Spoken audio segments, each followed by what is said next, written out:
Vamos agora falar das artes plásticas. Abre em Maputo, concretamente na Galeria do Centro Cultural Franco-Moçambicano, a exposição Magnificência, Luz e Fusão 2, de Lídio Canja Canja, subcuradoria de Tito Spelembe, a quem agradeço por aceitar o nosso convite, os dois, para falarmos sobre essa exposição e falarmos também da parceria. Bem-vindos, meus senhores. Começo por ti, Elídio. Como é que estás? Agradecer primeiro pelo convite e pronto, será aqui um momento de partilha, acima de tudo, partilha de informações, de ideias, mas por aí, né? Pois, vamos conversar e vamos sonhar. Titos, bem-vindo, como é que estás?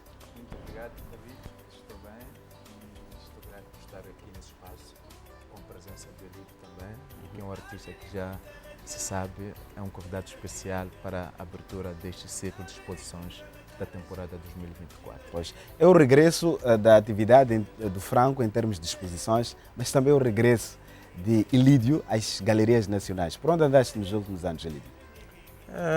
Posso dizer que estava a hibernar. Hibernar no sentido de crescer, aprender, fundir coisas e fui fazendo coisas. Hibernar no sentido em que estava lá. Mas fui fazendo coisas durante este período em que estive ausente. Quis vir várias vezes para cá para fazer um projeto como este, mas infelizmente não era o momento, não havia condições. E quando surgiu-me esta oportunidade, nem imaginas.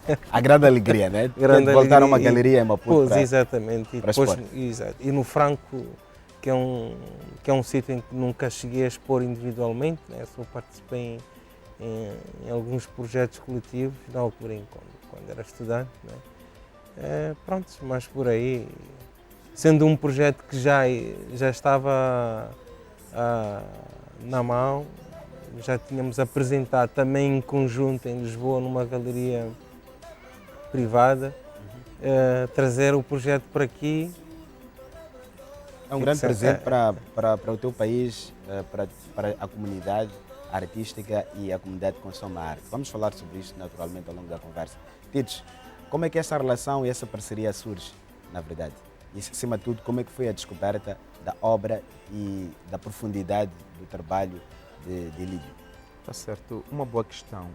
Elídio é um dos poucos artistas da sua geração cujo emigrou para Portugal em 2006 e de lá se instalou, está bem instalado na cidade de Porto. Em particular, também ele passou pela Escola Nacional de Artes Visuais, a instituição de ensino artístico onde também fui formado. Este contato com Elídio começou a crescer a partir de 2016, a altura em que também emigro para Portugal para estudar. O Elídio é um nosso embaixador da cultura em Lisboa, em Portugal. E chegado lá eu visitei o ateliê do Elídio na Boa Vista na época, tanto como qualquer outro artista que aterra no Porto, a primeira coisa a fazer é procurar pelo Elídio e visitar o Elídio. E na altura, confesso que eu tive alguma dificuldade para perceber a evolução do trabalho do Elídio. Eu na altura disse, olha Elídio, estás a pintar manhoconhoco, não estou a compreender o que é isto. Mas tentei... Ou seja, manhoconhoco chamamos de confusão. E a confusão, riscos é uma expressão que usamos quando as crianças estão a tentar se expressar ou estão a escrever assim mal. Mas também tentei perceber o meio artístico que circunda a cidade de Porto. Não é uma cidade cheia de grafite, de pinchagens e não só. Mas foram questões que ao longo do tempo, nas conversas mais íntimas, né, que tenho tido com ele, fui compreendendo. Realçar que a partir deste contacto, iniciado em 2016, 17 e 18, na altura que também estava a frequentar o mestrado, eu comecei a apaixonar-me pela arte da investigação, que é a parte da curadoria. E foi justamente aí onde o casamento entre a minha posição enquanto investigador, mas também a posição e a visão do Elídio, também enquanto investigador a partir da sua prática pictórica. Não é? Eu comecei a perceber que o Elídio traz aqui uma pintura inserida no contexto pós-colonial, que questiona a sua vivência enquanto africano no mundo globalizado e também questiona a herança cultural na qual muitos de nós, não é, fomos sendo ensinados tanto nas escolas artísticas ou noutros ramos de conhecimento. E a partir daí o Elide foi um dos primeiros artistas a convidar-me para que eu possa escrever sobre o trabalho dele. E aí eu produzi o primeiro texto que fez parte da primeira exposição Magnificência, Luz e Fusão 1, que teve lugar na Galeria São Mamede. Na Galeria São Mamede em Lisboa. Na galeria privada, não é? É uma galeria Sim, privada. sim. Pronto, e a partir daí vários colecionadores, vários produtores a nível do mercado lisboeta visitaram a exposição de Elidio, também tiveram a oportunidade de ler o meu texto e surgiram vários convites para continuar a investigar e a escrever. E, no entanto, no meio desses esforços todos, né, eu converso com ele e digo, olha, não fosse expulso do país, já andaste pelo mundo, mas em Moçambique estás a tornar anónimo. É preciso, de vez em quando, voltar para imunizar aqui o DNA. E devolver, não é? Pois, e não Devolver só, eu essa também inspiração. cheguei a dizer a ele que a internacionalização não é somente ir para fora. Né? Neste caso, eu estou fora. Vim para casa, faz parte do processo da internacionalização. Porque há esta questão, quando se pensa se internacionalizar, é ir lá para as Arábias, ou para as Ásias, ou para a Europa. É sair do lugar. Exatamente, mas eu já saí do lugar. Então, o vir para cá, voltar às minhas raízes, faz também parte deste processo de internacionalização. É o meu ponto de vista, né? Sem dúvida. Vamos falar sobre isso, mas também queria perceber uma coisa da resposta que aqui deu à minha primeira pergunta sobre os lugares por onde andou, as pessoas que conheceu, os amores que foi conhecendo pela vida, os amores do ponto de vista de temas importantes para trabalhar, os amores no sentido de encontrar lugares que lhe inspirassem e pessoas que lhe inspirassem, referências, influências importantes. São amores. Sim, também, sim. São amores. E grandes amores. E grandes amores, sem sombra de dúvidas. E eu queria perguntar o seguinte, qual foi o papel dessa hibernação para que compreendesses melhor o fundamento da tua arte? Um discurso que, sem dúvidas, foi uma necessidade constante de poder fazer valer e fazer ser compreendido dentro desse universo de manhocos. Como foi o primeiro contacto entre o teacher e a tua arte? Eu vou começar por um pequeno episódio que aconteceu-me quando eu cheguei lá. Né? Eu cheguei daqui em 2006 e 2007 a uma grande exposição no Museu Serralves. Eu fui lá, fui visitar, nem vou citar o nome do artista, né? Mas é um grande artista, com uma pintura muito simples, mas muito forte. Eu visitei a exposição, ao fim da exposição, o que é que este gajo tem? Isto não é absolutamente nada. Isto aqui ainda é um fundo de tela para eu poder pintar, é um rascunho. E engraçado, não é que passado para aí 10 anos, não sei, a fazer a mesma coisa. não, vi a obra ou seja, nem foram 10 anos, não sei, eu vi a obra dele em Colónia, em Ludwig.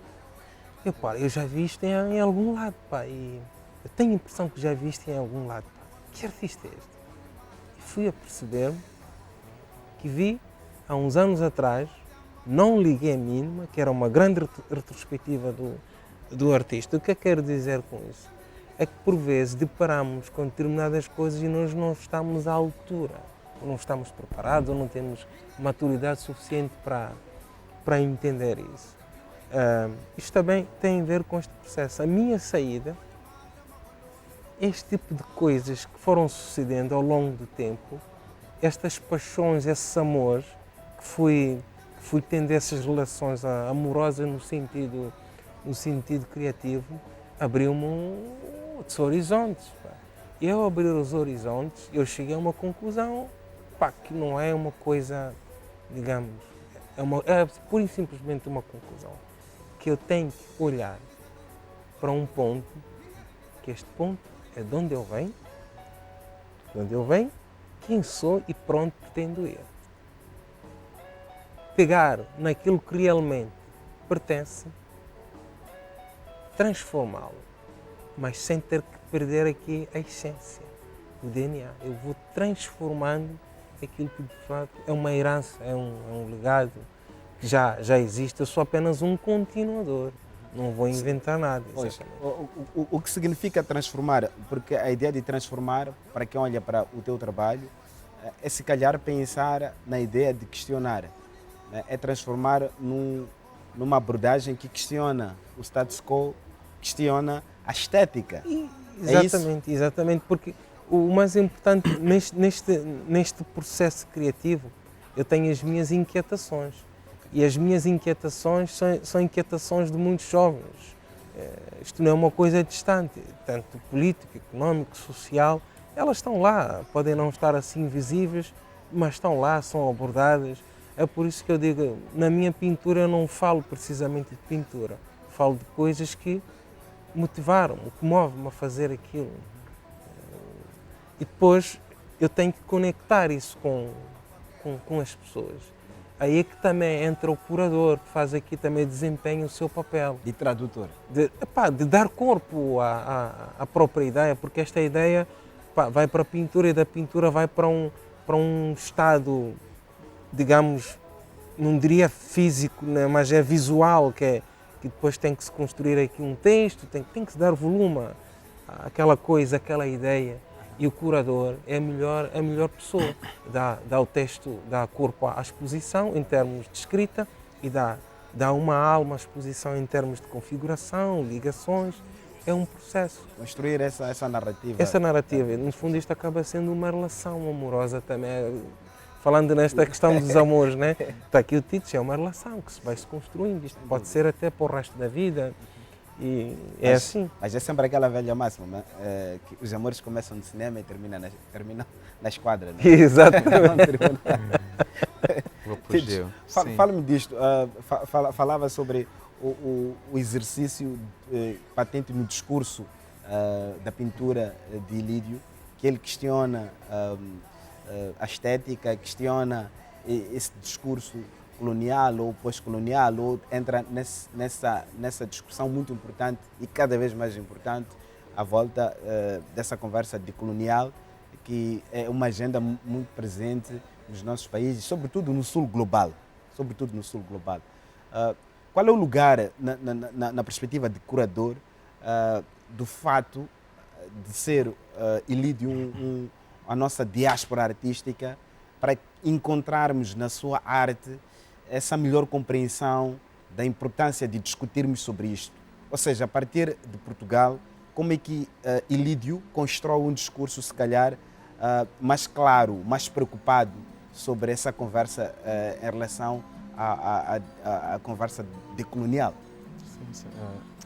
Na verdade que o Ilídio junta-se a um grande movimento que nasce sobretudo no início do século, dando exemplo não só nos Estados Unidos, mas também um pouco em volta do território onde homens e mulheres, não é, partiram por algum motivo em séculos passados e que começaram a reivindicar o seu estado de ser. Portanto, o Ilídio entra várias correntes aqui posso citar, a partir do afrofuturismo, a partir da revolução cultural que aconteceu em Harlem e também olhando o nosso contexto Moçambique independente, que a luta da revolução começou com movimentos fora de Moçambique. Então, é neste grande barco, neste grande navio de regresso, em que o Ilídio tenta, do ponto de vista da educação artística, ele tenta contribuir um processo da cura, da revisitação da história, não é? Fala-se aqui no campo da museologia da restituição, mas não só restituir, mas também questão de tentar perceber o que é isto. Portanto, olhando a linha pitórica do Ilídio, que ele tem estado a exercer, é uma desconstrução da linha pitórica que ele vinha construindo quando cá saiu, ou seja, é uma desconstrução em comparação com aquilo que é uma linha dominante aqui no Museu das Artes Plásticas, sobretudo muito carregada com a questão de figuratismo, da desconstrução, mas ainda não na mesma intensidade. Portanto, é uma pintura desobediente, uma pintura que, para além de estar preocupado com a questão estética em si, conforme muito bem o artista citou, que ele não fala sobre a pintura, mas apropria-se da pintura, das técnicas para questionar. Eu penso que este é um grande contributo, tanto para as escolas artísticas nacionais, mas também para este grande debate que a nível mundial tem estado neste momento a incluir, não só do ponto de vista do olhar, do ponto de vista do clichê, não é, do óbvio, mas sim do ponto de vista da própria investigação, do próprio questionamento do lugar que pertence, não é, do espaço em que estamos inseridos. Não sei se ele, ao longo da conversa, também irá aqui partilhar o desafio dele se inserir no mercado global, posso assim dizer, porque ele trabalha para o mundo, partindo do Porto, tanto que a sua vinda a Maputo também é um espaço de internacionalização, ao contrário do que temos estado a pensar que a internacionalização só acontece fora. Então é uma pintura desobediente que eu desde já quero convidar a todos, tanto académicos, tanto outros artistas, a discutirmos o que é pintar hoje, o que é fazer arte hoje. É uma pintura que, acima de tudo, para além de trazer respostas, traz questões, algumas das questões que não se inserem simplesmente no campo da pintura, mas a arte tem este poder, esta força, esta cura, esta fusão de poder criar aqui espaço de questionamento para que as outras frentes, falo concretamente, por exemplo, de forma muito específica, do Ministério da Cultura, aliado ao Ministério da Educação, de que forma que os nossos currículos ensinados no campo artístico, eles vão de acordo com aquilo que é o conhecimento local, do ponto de vista da nossa estética cultural. Então, é nesse contexto em que ele está, de facto, inserido, no questionamento daquilo que é ser homem hoje. E o homem que tem uma herança cujo vários anos foi-lhe negada esta herança, o direito de ser eu. E é aqui onde vamos, se calhar, continuar a nossa conversa, o direito de ser, como uma herança importante, inquestionável e mais urgente necessidade de se encontrar a melhor forma de conversar sobre isto e a melhor forma de tornar essa conversa, que ainda é um discurso, algo mais concreto para os nossos dias. E Lídio, acho que tem várias experiências e a conversa com o curador aqui já facilita o meu trabalho como moderador, porque lança informações fora do eixo do artista, mas a partir de um olhar mais externo, que é do curador, e que, na minha opinião, acaba por ser um tradutor do sentido do trabalho de Lídio. Por isso peço aos meus colegas para que, durante a conversa, projetem mais as várias obras que fomos selecionando de Lídio Canja Canja, como forma de traduzir a nossa fala através do que pinta Lídio. E pergunto-te isto, Lídio, a partir de Portugal, este ponto que acaba por lhe permitir essa construção de uma carreira para o mundo, sente que o seu discurso, a sua interpretação sobre a luta de conquistar ou reconquistar essa herança de ser ficou mais claro ao longo dos últimos anos? Que eu posso dizer que é uma luta extremamente difícil, porque, como deve compreender, eu estou a atuar, ou seja, estou a atuar num território que é do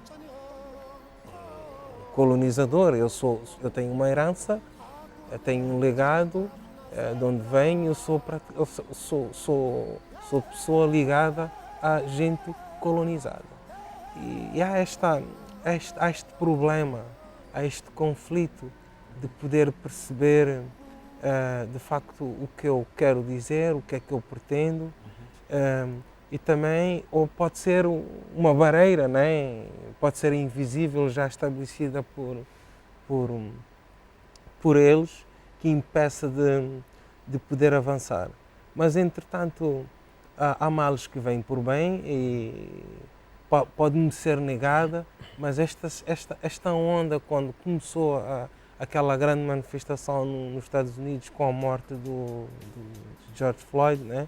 O que levantou, digamos, algumas questões que estavam submersas, vieram à superfície e houve aqui, digamos, um renascimento ou um aparecimento de novos grupos em diferentes pontos do mundo. Até porque há tantos George Floyd. Né? Pois, exatamente. Há tantos como há tantos no Porto ou em Lisboa, e surgiram várias associações, vários ativistas a abordar essas questões. E nós, como pintores da diáspora, que sofremos esta questão de ter a possibilidade, principalmente, de ser livre, né?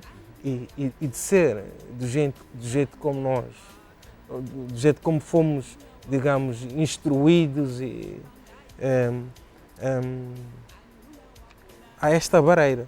Agora, no meu caso em particular, o que eu posso dizer, mesmo de facto, é que não é fácil. É uma luta contínua, tem que se continuar a fazer e sou apenas um continuador. Provavelmente haverá alguém que irá dar continuidade e vamos abordando essas questões, porque politicamente lá também está a acontecer esta possibilidade de haver, por exemplo, uma espécie de cotas a nível de deputados que possam representar-nos, né? Porque mesmo a nível, ou seja, houve a Jacinto, que praticamente foi a única e não durou lá muito tempo, ou seja, há uma luta dentro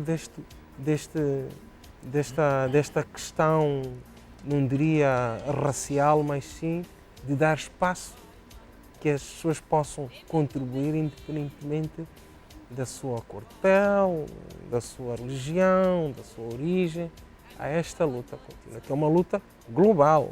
E, se eu digo global, é que ela também mesmo aqui tem que ser feita, né? Porque os tentáculos, como é que eu posso dizer, os tentáculos dos povos andam por aqui também, é preciso... Com suas características, mas acontece. Sim, sim.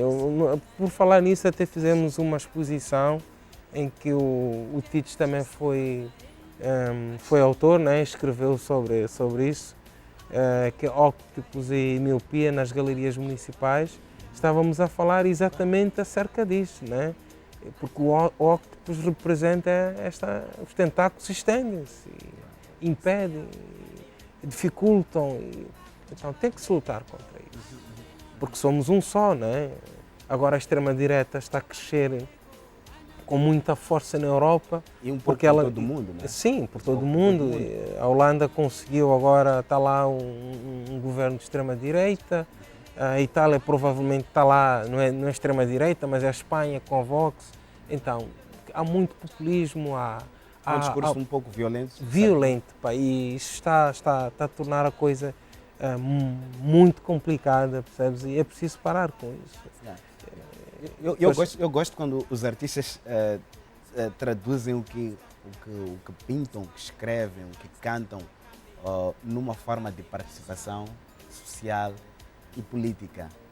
Gosto de ouvir esse posicionamento, por exemplo, sobre a extrema-direita que está a crescer no mundo e fazer oposição a tudo que é corrente. Não estou aqui a assumir o meu posicionamento, mas a querer construir um questionamento à volta daquilo que se lhe oferece dizer através da tua arte, mas construir uma oposição à extrema-direita através da pintura, esse exercício de participação.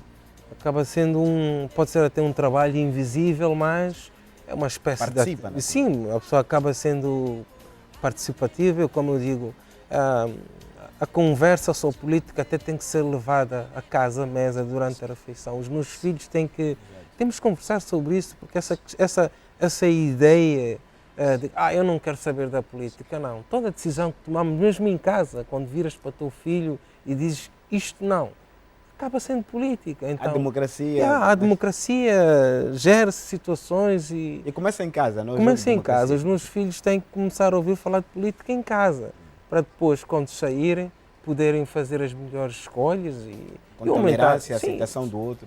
Aumentar o seu grau de interpretação, porque é nesta fase com a extrema-direita normalmente cresce quando há crises, né? Há um aproveitamento político com declarações quase populistas. Então, divisionistas. É mesmo para dividir. A última conversa que eu tive com um galerista, e eu disse para ele, nós estamos a atravessar um momento em que a cultura, a arte em si em geral, ela serve para unir pessoas, ela une pessoas, une culturas. Hoje em dia o World Music é uma coisa graças a esta união de povos, de pensamentos. As pessoas já estão praticamente unidas. O músico indiano vem tocar aqui, toda a gente gosta. Tu vais para lá, olha, não há inimizade. Aqui há, por simplesmente constroem-se coisas, fundem-se Uma artista coisas. sul-africana ganha um Grammy. Sim, e depois aparece aqui um X ou Y que quer separar isto, percebes? Tirar aquele indivíduo daquele concerto, daquele festival, daquela comemoração, daquela alegria, daquela partilha, para um determinado ponto. Percebes? Esta é que é a ideia. E separar as coisas. Criar desertos. Exatamente. Exato. Isolar pequenas ilhas, tu ficas aí, o fulano X fica lá. É mais ou menos por aí. Mas a arte em geral serve para unir as pessoas. É aí que eu acabo citei aquela pequena palavra, que é conectar as outras pessoas. Eu faço coisas, mas o objetivo é chegar às pessoas, conectar as pessoas. É sobre criar pontes. Titos, Certo. eu fiz questão de ouvir mais Claro. o artista, que Claro. é para confrontar com as tuas próprias interpretações. Acho que estamos aqui no exercício de acariação entre o curador, o artista. Isto está a ser bastante interessante. Eu queria ouvir de ti, já que falas muito bem e constróis muito bem essa ponte entre o discurso do artista, mas também a busca de liberdade para criar, porque o artista tem esse discurso, tem um discurso com essa coerência, com essa preocupação em relação aos temas da humanidade, mas o artista também é romântico e precisa desse lugar de liberdade. E esse lugar de liberdade não podia ter uma melhor residência senão a própria tela, no caso de Elídio. Como é que essa preocupação de Elídio, de certo modo, achas que está presente na forma dele construir uma estética muito própria, mais ousada, e que é difícil, de facto, segurar essa estética a um lugar fixo? De facto, é uma boa questão, porque um dos elementos mais fortes que ao longo do tempo tenho apercebido da construção pictórica do Elídio é justamente a questão da metáfora. A metáfora, como é que ele aborda questões sensíveis, até de certo modo questões violentas, mas a partir de uma desconstrução, que a mesma desconstrução desafia o espectador a continuar a desconstrução ou a tentar construir partindo dos elementos ali dispersos, que pela sua composição também evocam outros lugares. Está a questão da subjetividade artística, a questão da subjetividade, que é uma das componentes, uma das características muito interessantes da arte, porque cada um acaba observando e tirando as suas próprias ilações em função do seu conhecimento, do seu background, da sua educação artística e social. E toda essa desconstrução, na qual chamamos de manhoconhoco, uma expressão mais próxima de nós. Exato, é mais próxima. Para não falarmos aqui dos abstracionismos, porque logo a priori vamos correr para os movimentos ocidentais, onde a linguagem abstracionista está mais generalizada. Mas porque a arte é um direito humano, está plasmado na Carta Universal dos Direitos Humanos, temos de tornar acessível o discurso. Manhoconhoco é bem acessível. Sim, a questão é de que forma nós participamos nesta carta, de que forma nós participamos a partir do nosso conhecimento, da nossa bagagem e dos nossos interesses. Porque a arte também é uma linguagem universal, mas que dentro desta universalidade ela tem zonas de penumbras. Ok. Então, o trabalho de Elídio é muito importante para quem vai visitar a exposição, ou na medida que as obras vão passando na tela, vamos nos percebendo de pequenos fragmentos, tanto de nomes de objetos ou nomes, por exemplo, de instrumentos culturais ou movimentos. Falo, por exemplo, de mapico, timbila, o xigubo. O Elídio, portanto, ele vai puxando dentro da pinchagem, vai puxando esses nomes, vai se apropriando das máscaras antigas ou de figuras ancestrais, tanto a partir da colagem, mas também é preciso perceber o movimento pictórico, os elementos que estão ali, a linha, a mancha, o que é que aquela mancha significa. Então, temos este conjunto, este manancial todo de diferentes técnicas que é preciso algum exercício de reflexão, não só de observação, do ponto de vista da estética bela, não é? Porque também é difícil perceber em arte o que é feio, o que é bonito, mas a beleza está nos olhos de quem vê, Exato. na medida que cada um vai interpretando. E também há um trabalho muito importante, embora não está visível nesta exposição de forma muito abundante, que é o trabalho que o LID faz em revisitar instrumentos de tortura que foram usados no passado, não é? Para simplesmente privar a coabitação, mas na verdade a coabitação é um dado que ela vai existindo em função de circunstâncias, porque mesmo quem está privado de exercer o seu direito como tal, a sua privação também acaba influenciando quem supostamente acha que está livre. E a história da arte que ao longo de vários anos foi se construindo e se popularizando como história da arte universal, que na verdade de universalismo não tem nada, passa a expressão. É ocidental. Do universalismo não tem nada, porque também é aquela ideia de que o que é universal, o que é que deixa de ser. Mas na verdade é uma história de coabitação, onde o que hoje é toda a herança cultural do espaço geográfico, em que atualmente é chamado de sul global, embora ainda continuamos nessas expressões sul global, o que é esse sul global? São Uma construção política. No fundo, o que chamamos de herança da decolonialidade, ou que ficou depois do colonialismo, francófono, lusófono, anglófono. Ok, what's this? Okay. Mas será que um africano pode ser luso? Quer dizer, é banto, né? Não, quer dizer, nós somos banto, mas ainda estamos dentro dessas grandes correntes, não é? Tanto do ponto de vista financeiro, sem querer sair deste espaço que estamos aqui a debater a arte, mas a arte também não se faz da arte sem o contexto social. Claro. Okay? Claro. Sem a história. Sem a história, mas também olhando para a nossa realidade atual. Eu tenho dito que ainda estamos mesmo naquela idade da exploração depois da Conferência de Berlim, onde temos os nossos recursos a serem empilhados de forma bruta ainda. O que estudamos no passado é que as coisas eram retiradas daqui de forma bruta para fora, porque não havia capacidade. Passados alguns anos, continuamos ainda sem capacidade nenhuma. As coisas estão a sair ainda de forma bruta. E esses movimentos todos que fazem parte da grande Conferência de Berlim, onde saíram essas grandes divisões, ainda continuam a existir. As correntes ainda continuam a existir. Só um grande reparo. Sabes mais do que ninguém aqui, olhando para a nossa cidade do ponto de vista cultural, quantas casas nacionais, a Casa da Cultura do Alto Tomé quase que já não existe, do ponto de vista da atividade e da visibilidade na cidade. Mas quanto o resto que temos aqui é em volta desses movimentos. Ou seja, centros culturais europeus. Europeus.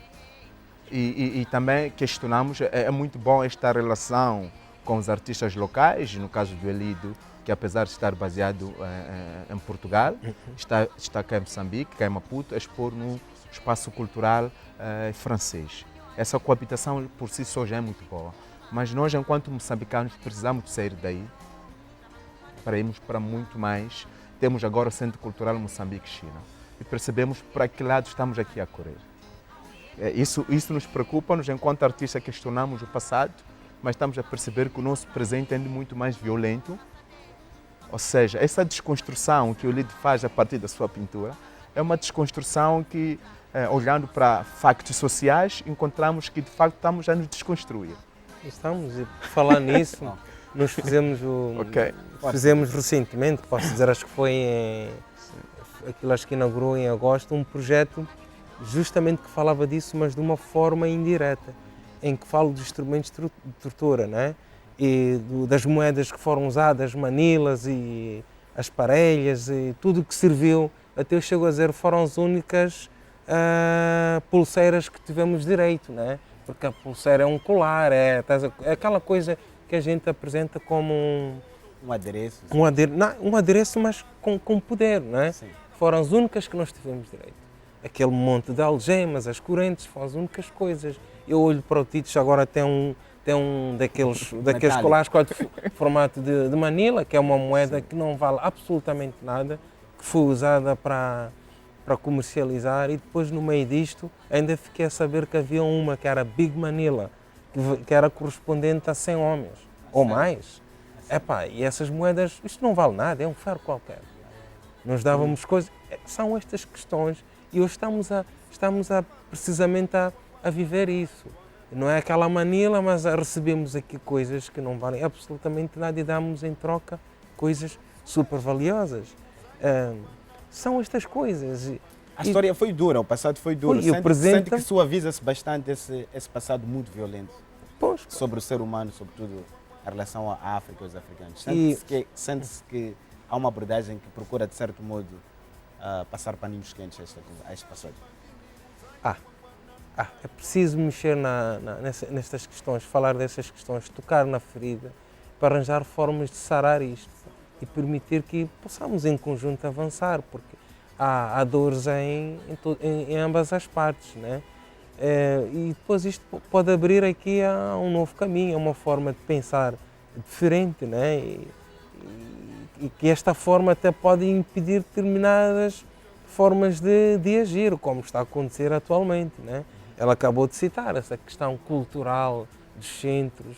Isto tem a ver com mentalidade. As pessoas não estão preparadas. Quem tem o poder de decisão não está preparado. Prefere andar a receber a Manila em troca de... Percebes? É esta questão. Eu uso a Manila mesmo para isso. O que está a acontecer no Congo, o que está a acontecer em vários pontos do continente africano é isso. Nós estamos a receber a Manila, né? Pois. De uma outra forma. Obrigado pela vossa presença, meus senhores. Tempo em televisão, muito dinheiro. Nós não temos dinheiro, só temos palavras. Obrigado. Acho que conseguimos discutir a exposição desta forma. Acho que este é o pensamento da exposição. E obrigado por nos permitirem viajar por essa exposição, a discutir as propostas do artista, os pensamentos do artista, que a partir de agora não só são do artista, mas são para todos os apreciadores e o público, a humanidade, refletir sobre elas. Muito obrigado. Uma palavra que descreveria melhor esta nossa conversa, Titos. Portanto, Qual seria a palavra que ia descrever melhor a nossa conversa? de facto, esta magnificência, a luz e a fusão, porque estamos aqui a fundir e a unir diversos aspectos sociais e a exposição é sobre a vida, é sobre esse espaço em que estamos inseridos, em que ela debate-se. Okay. É sobre unir, é sobre fundir, de certo modo. Elídio, quais seriam as palavras, duas ou uma, já que o Titos foi mais... Pois foi mais extenso e mais claro. No meu caso é partilhar. Por quê? Porque, acima de tudo, tem que se partilhar, desde o conhecimento, ideias. Isto não pode ficar uma forma isolada. Partilhar. Pois. Partilhar. Pois, muito obrigado. Muito obrigado. É sobre partilhar, é sobre fundir, é sobre unir, que nós juntamos todas as semanas vários convidados, artistas, pensadores, consumidores de arte, enfim, todos aqueles que estão neste grande universo que é a cultura e a arte aqui na nossa televisão. Voltaremos a estar juntos na próxima semana aqui na nossa televisão. Leiam bons livros, vejam bons filmes, escutem boa música e viva a cultura.